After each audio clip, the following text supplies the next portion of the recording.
You finally became the lucky person everyone talks about. Not because a star moved in the sky, not because life suddenly picked your name out of some invisible bowl. Something quieter happened, something deeper. You stopped walking through life like someone waiting to be chosen, and you started moving like someone who already belonged in the room. That's when things began to change. The right conversations started finding you. The delays that used to feel like punishment began looking like protection. Strangers smiled back. Old problems loosened their grip. And somehow, without forcing everything so tightly, life started making space for you. At first, it might not even feel like luck. It might feel strange, almost suspicious, because when you've spent years expecting resistance, ease can feel unfamiliar. A door opens, and instead of walking through it, part of you looks around like, wait, is this safe? That's how deeply people can become attached to struggle. Not because they love pain, but because pain becomes predictable. Struggle has a rhythm, disappointment has a script. So when fortune begins to move toward you, the first challenge isn't receiving it. The first challenge is believing you're allowed to receive it without earning it through exhaustion. But here's the beautiful part. Luck doesn't usually arrive as lightning. More often, it comes like a breeze through a window you finally opened, a chance message, a sudden idea, a person who sees something in you before you fully see it in yourself, a moment where you say yes instead of shrinking back. People call it luck because they only see the outcome. They don't see the inner rearranging that happened before the blessing became visible. They don't see the quiet courage it took to stop gripping the old version of your life so tightly. They don't see the moment you finally whispered to yourself, maybe life can be easier than this. Before luck can find you, your life has to become breathable. That sounds simple, but most people are walking around like locked houses with the lights off. They want opportunity, but they don't want interruption. They want change, but only if it arrives in a form they already recognize.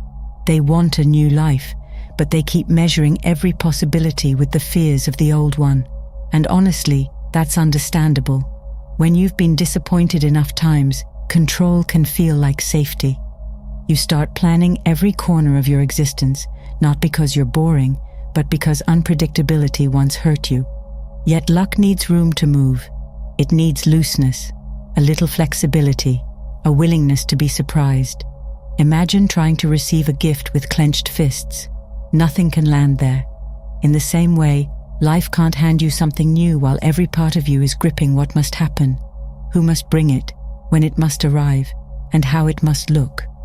Lucky people often seem magical from the outside, but a lot of their magic is simply openness. They can adjust, they can pivot, they can let a conversation go somewhere unexpected. They can admit, maybe there's another way. That one sentence alone can change the entire direction of a life.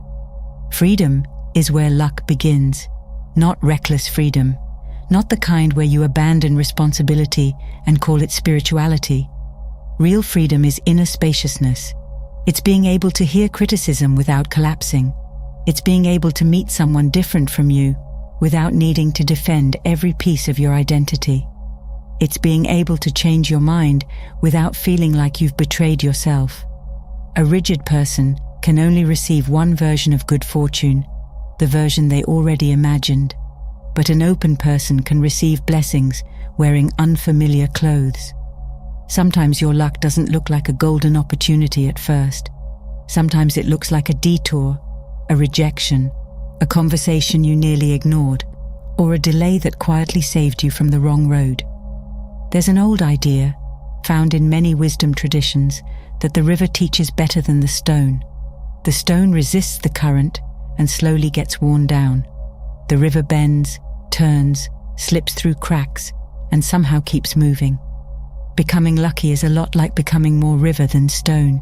You don't need to become weak. Water isn't weak. Water carved canyons. Water crosses continents. Water survives because it doesn't confuse flexibility with defeat. So when life shifts, you shift with it. When a plan breaks, you listen for the hidden direction inside the break. When someone offers feedback, you don't instantly treat it like an attack. You ask, is there something useful here? And little by little, without fanfare, your world becomes wider. More paths appear because you're no longer demanding that destiny use only one road. Once your life becomes more open, something else starts changing. Your energy becomes easier to approach. Not fake happy, not the kind of forced positivity that smiles while secretly falling apart. Something more honest than that. You begin carrying a quiet warmth, the kind people feel before you even say much. Lucky people often attract support, but it isn't always because they're the smartest or the most talented person in the room. Sometimes people help them because being around them feels lighter. Their presence doesn't drain the air. Their hope doesn't feel naive. It feels like a small lamp in a dark hallway. Now let's be real for a second. Positivity gets talked about so much that it can start sounding cheap. Smile more, think happy thoughts, raise your vibration. Fine. But life isn't a decorative quote on a coffee mug. Some days are heavy, some seasons are confusing. Nobody becomes lucky by pretending grief isn't real or pain doesn't exist. Real optimism is not denial. Real optimism is the decision to keep a window open even when the room has been dark for a while. It's the part of you that says, something good can still come from this. Not because you're blind, but because you refuse to hand your future over to one painful chapter. That kind of energy changes how you move through the world. You make eye contact. You speak with a little more kindness. You laugh when something is funny instead of holding back because you're afraid to seem too open. You ask questions. You listen. You notice people. And people notice being noticed. A cheerful presence can soften strangers in ways strategy never could. Someone holds the door. Someone shares an opportunity. Someone remembers your name. Someone introduces you to the person who changes the next 5 years of your life. From the outside, it looks random. From the inside, it's a field you've been quietly cultivating through the way you meet the world. There's a small parable about a traveler who came to 2 villages. At the first village, he asked an old woman, "What kind of people live here?" She asked, "What kind of people lived where you came from?" He said, "Cold, selfish, difficult people." She nodded and said, "You'll find the same here." Later, another traveler arrived and asked the same question. The old woman asked again, "What kind of people lived where you came from?" He smiled and said, "Kind people, imperfect, sure, but generous in their own ways." The old woman smiled back and said, "You'll find the same here." Luck works a little like that. Not because the world magically becomes whatever you imagine, but because your inner posture affects what you notice, how you respond, and what others feel safe offering you. A closed heart meets a closed world. A warmer heart finds hidden doors. After openness and energy comes movement. Because luck loves motion, it doesn't usually visit people who sit forever at the edge of their own life, waiting for a perfect sign. A sign can help, sure, but action gives life something to work with. You start learning, practicing, asking, trying, failing without making it mean you're cursed, adjusting without making it mean you're behind. There's a grounded kind of luck that comes from becoming available to excellence, not perfection, excellence, the kind built through repeated care. Aristotle is often paraphrased as saying, "Excellence is not an act, but a habit." Whether the exact wording is debated doesn't matter as much as the truth inside it. Your life becomes shaped by what you repeatedly give yourself to. One honest attempt rarely changes everything, but repeated honest attempts, those begin to bend reality. You become the person who sends the message, the person who studies the craft, the person who asks the better question, the person who doesn't confuse being a beginner with being unworthy. Luck starts favoring you because you're no longer waiting to feel ready before you participate. You're building readiness through participation. Guidance matters here too. Nobody becomes lucky alone, even if it looks that way from the outside. Behind almost every fortunate person is a chain of conversations, mentors, examples, books, corrections, and people who opened a small gate at the right time. Reaching up doesn't mean begging someone to save you. It means respecting the path enough to learn from those who've walked further. Send the thoughtful message. Ask the sincere question. Offer value where you can. Pay attention to people who carry the kind of wisdom you want to grow into. Sometimes, one sentence from the right person can save you years of wandering in circles. And while you're learning in the outer world, imagination begins shaping the inner one. Not fantasy as escape, vision as orientation. There's a difference.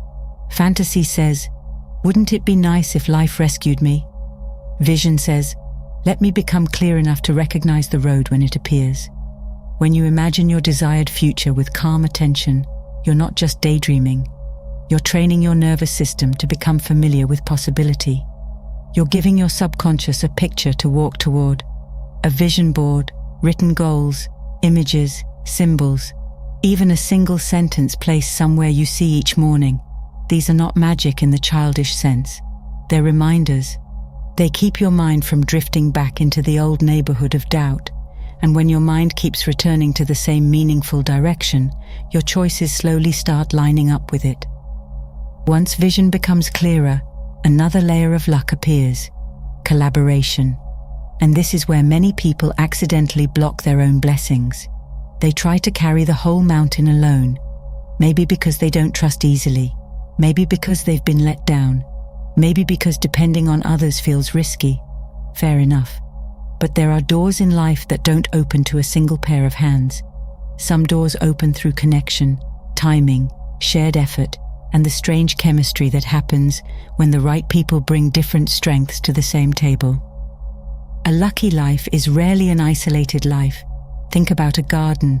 One plant can grow alone, but an ecosystem grows richer through relationship. Bees, soil, sunlight, rain, roots beneath the surface, all quietly helping one another become more alive. Human destiny works in a similar way. You meet someone who knows what you don't. Someone else sees a talent in you that you've been minimizing.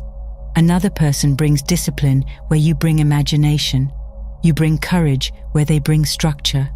Together, something forms that neither of you could have built in the same way alone. That's not dependency, that's intelligent connection. So start treating everyday interactions differently, not like transactions, not like networking in that stiff business card kind of way that makes everyone feel slightly uncomfortable. Treat people like living doors, not doors to use, but doors to worlds. Every person carries stories, skills, wounds, insights, and possibilities you can't see at first glance. A conversation at the gym, a message online, a brief exchange after an event, a collaboration that starts casually. Any of these can become the thread that leads somewhere unexpected. Luck often enters through people, and people open when they feel respected, not hunted. Still, collaboration requires discernment. Being open doesn't mean letting everyone into your sacred plans. Some people add oxygen, others bring smoke. Lucky people learn the difference. They don't become suspicious of everybody, but they also don't hand their future to anyone who speaks loudly. They move with warmth and wisdom. They ask, does this connection expand what is honest in me, or does it pull me away from myself? When the answer is clear, they listen. As your energy becomes more aligned, the right people feel easier to recognize. Not always glamorous, not always impressive on paper. Sometimes the right person simply feels steady, generous, and real. And when steady people gather around a clear vision, fortune has somewhere to land. Yet even with openness, positivity, practice, vision, and collaboration, there's one more layer, maybe the deepest one. Luck struggles to enter a life that is still crowded with old resentment. Not because you're being punished for your pain. No, pain deserves tenderness, but unhealed pain can quietly become a locked gate. It makes you suspicious of good things. It teaches you to flinch when love comes close. It convinces you that every opportunity has a hidden cost. Every compliment has an agenda. Every delay is proof that nothing works out for you, and without realizing it, you start rejecting blessings before they fully arrive. Forgiveness is where the energy begins to return. Not the shallow version where people tell you to just let it go because your pain makes them uncomfortable. Real forgiveness is not pretending something didn't hurt. It's not excusing betrayal. It's not inviting unsafe people back into your life. Real forgiveness is deciding that the past no longer gets to spend your future. It's the moment you stop waiting for the person who wounded you to become wise enough to understand what they did before you allow yourself to be free. That kind of freedom is quiet. No parade, no dramatic scene, just a deep exhale somewhere inside the body. Self-forgiveness matters just as much, maybe more, because a lot of people are not only carrying what others did to them, they're carrying what they allowed, what they missed, what they didn't know how to protect, what they wish they had done differently. And listen, there's a kind of grief in realizing you were doing your best with the awareness you had at the time. Not your perfect best, not your wisest best, your human best, the best available to the version of you who was scared, hopeful, tired, attached, or still learning. At some point, becoming lucky requires you to stop dragging that younger version of yourself into court every morning. When resentment leaves, space appears, and space is holy ground for new life. You begin noticing opportunities without filtering them through old fear. You begin trusting your instincts without confusing intuition with trauma. You begin walking into rooms without carrying every room that ever rejected you. That's when luck starts feeling less like a surprise and more like a natural consequence of becoming lighter. Not because the past never happened, but because it no longer sits in the driver's seat. You are not the wound. You are the one who lived through it. You are not the closed chapter. You are the hand turning the page. So maybe becoming the lucky person everyone talks about was never about becoming someone else. Maybe it was about becoming reachable, open enough for change, warm enough for connection, disciplined enough for opportunity, imaginative enough to see beyond current circumstances, humble enough to learn, brave enough to collaborate, free enough to forgive. Luck isn't just something that happens to you. It's something that recognizes you when you stop hiding inside the old version of yourself.